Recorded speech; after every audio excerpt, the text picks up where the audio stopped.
here, and welcome back to my channel.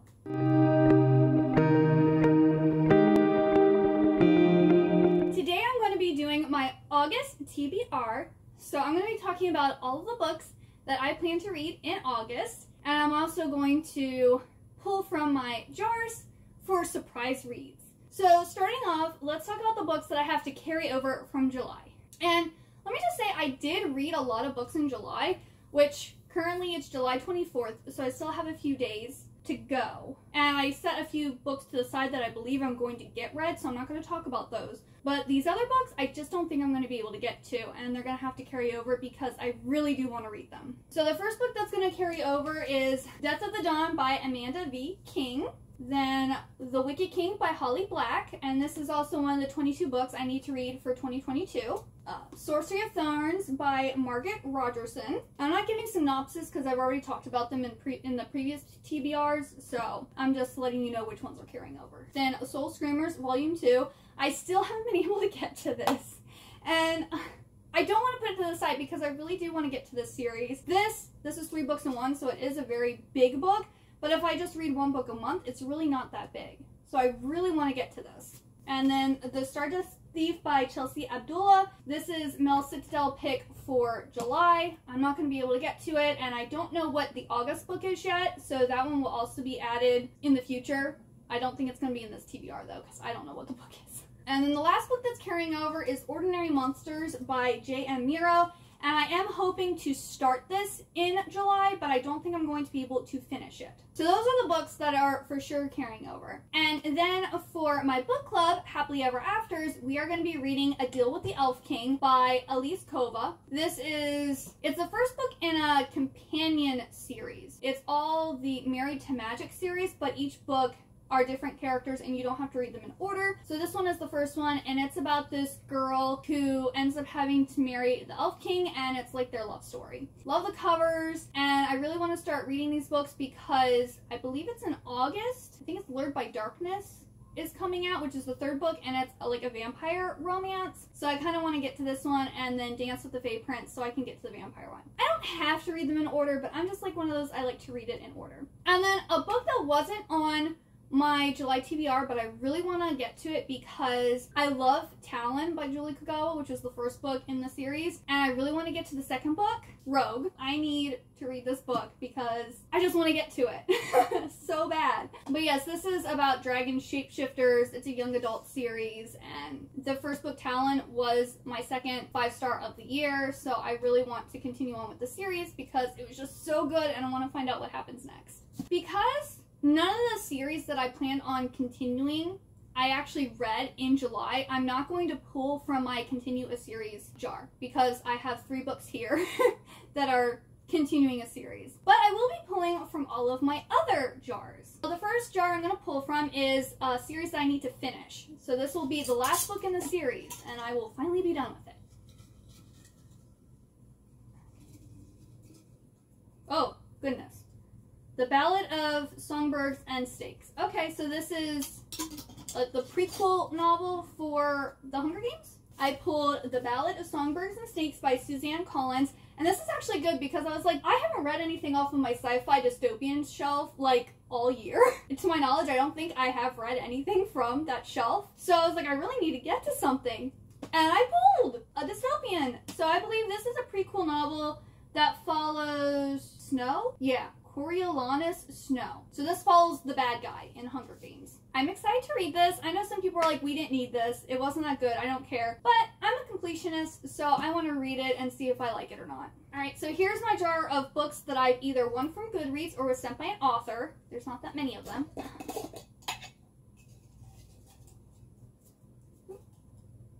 Ink and Seagull. So I won an ARC copy from Goodreads. And this came out in 2020, and I still have not read it. I am so bad. I think there are more books in the series already, so if I read this and I do like it, I'll probably buy the finished copy and then buy the next books in the series. But I kind of have to read it first. And do they have what this is about? So it looks like this is a spin-off series from the Iron Druid Chronicles, and it says Al McBarris is both blessed and cursed. He is blessed with an extraordinary white mustache, an appreciation for craft cocktails, and a most unique magical talent. He can cast spells with magically enchanted ink, and he uses his gifts to protect our world from rogue minions of various pantheons, especially the Fae. Ooh, okay, there's Fae in this. That might be why I requested it, or entered the giveaway, I should say. But he is also cursed. Anyone who hears his voice will begin to feel an inexplicable hatred for Al, so he can only communicate through the written word or speech apps. And his apprentices keep dying in peculiar freak accidents. As his personal life crumbles around him, he devotes his life to his work, all the while trying to crack the secret of his curse. But when his latest apprentice, Gordy, turns up dead in his Glasgow flat, Al discovers evidence that Gordy was living a secret life of crime. Now Al is forced to play detective. While avoiding actual detectives who are wondering why death seems to always follow Al, investigating his apprentice's death will take him through Scotland's magical underworld, and he'll need the help of a mischievous hobgoblin if he's to survive. Okay, so that actually sounds really good. It's like a murder mystery with Fae.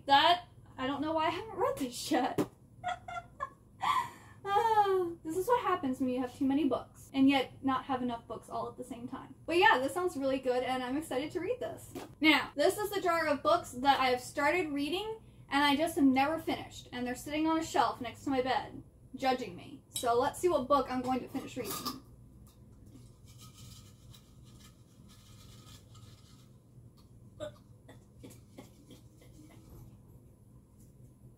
The Angel of Darkness. I'm going to pop that up on the screen here. I'm saying that because I started reading this book, and I was reading it and reading it and reading it, and I was enjoying it, but I didn't feel like I was getting anywhere. You know, like, it still was like, oh, I'm like, I've been reading for an hour, and it's like, you've read 1%, and I'm like, what the, when am I going to finish reading this? So it just was taking a long time to read. But this is the sequel to The Alienist, I believe. It was made into, I think, a show on, it was either TNT or AMC. And it's set during the Victorian era, and it's like, almost like a detective agency that's trying to solve murders. So it's really good, and I really like The Alienist, and I was really enjoying this one, but it was just taking me so long to read that I kind of got bored with it. You know what I'm talking about? So I am excited to finish this, but I don't know if I'm actually going to be able to finish it because it does take a really long time to read. So I'll probably read more of it this month, or in August, but I don't know if I'll actually be able to finish it or not. And then the last category that I need to pull from are standalones. So these are all the novels that aren't part of the series.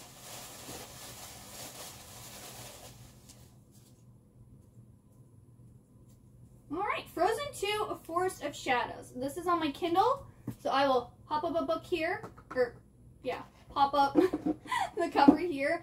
This is, I believe, a story that's either supposed to take place before Frozen 2 the movie or after Frozen 2 the movie. I think it's before. But yeah, so I will be reading that one too. Then, because it is August and pretty much the last full month of summer, I do want to try to read some summer books. We'll see what happens because this TBR is really, really long already. But I went and put the, like, books that I have that are summer themed. I was like, oh yeah, this is great in summer. This will, like, you know, be a nice book to read.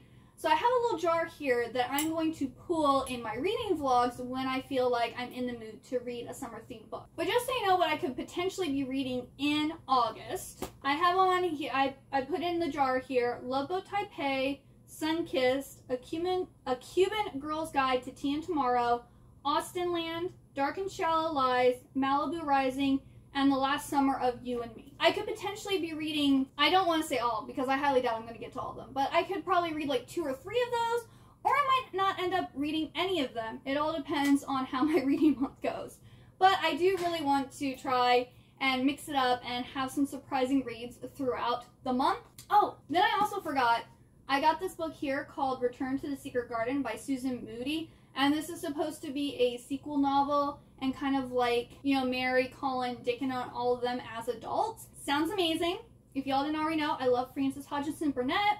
I love retellings, so I also want to be reading this in August. So we'll see if I get to this, and this has terrible reviews on Goodreads. Like, people are like, if you're a fan of The Secret Garden, don't read this. It's garbage. And I'm like, I already bought it. You know, sometimes I like things that other people don't. So we will see where I wind up here. Oh yeah, and then Allie Hazelwood's new book, Love on the Brain, is coming out. Now this is coming out towards the end of August, so my plan is to go and buy it on the day that it releases and start reading it, but yet again, it all depends. Like, if I'm in the middle of a book, I'm not gonna then rush to go and buy that. It might get pushed to September, but I do really want to read this because it is one of my most anticipated books of the year. And then oh, I forgot. I also didn't read The Beautiful Ones by Sylvia Moreno Garcia in July, so that's gonna have to carry over. And then her new book, The Daughter of Dr Moreau, just came out, and it's supposed to be arriving at our Amazon hub today. So I don't currently have it, so I will put a picture on the screen. I also really want to read that one, so I don't know if I'll read both of them or if I'll just read one of them or if I won't get to either of them. But I would really like to read both of them because I've only read my Mexican Gothic of hers, but I have like all of her books, so I really need to get on reading them. And I really like Mexican Gothic. I gave it 4 stars, so.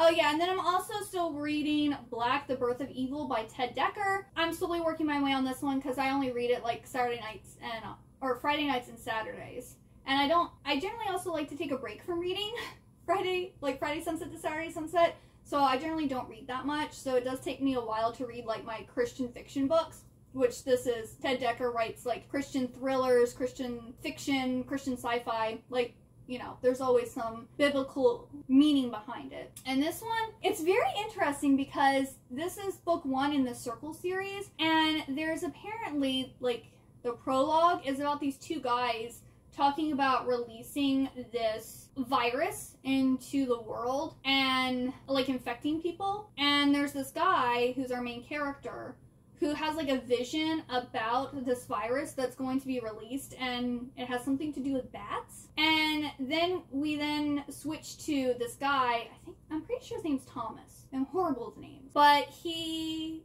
is living with his sister, and he like borrowed $100,000 from like this loan shark for his mom. And then him and his sister like moved states.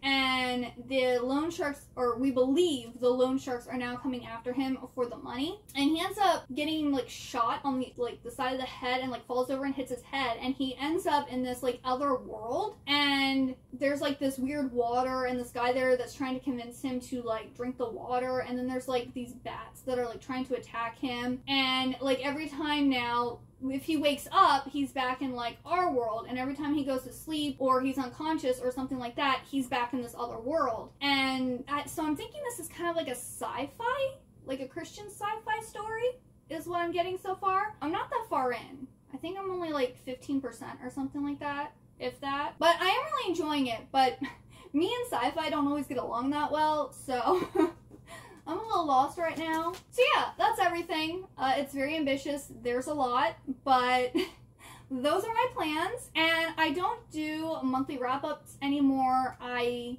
do weekly reading vlogs. So every week I will talk about the books that I'm reading and give my reviews and ratings and everything on them. So you should check those out if you want to actually hear what these books are about and what I thought about them. And yeah, I hope you enjoyed this video. If you did, please give it a big old thumbs up, and also hit that subscribe button down below. Also, let me know what books you plan to read in August, or the book that you're most excited to read in August. Because I know sometimes if you read as much as I do, you're going to have like a whole list. So you can leave the whole list. That's perfectly fine. Or you can just tell me the one that you're most excited to read. And also leave me the stack of books emoji for all of the books that I want to read. And I really hope you have a wonderful day or night, and I hope to see you next time.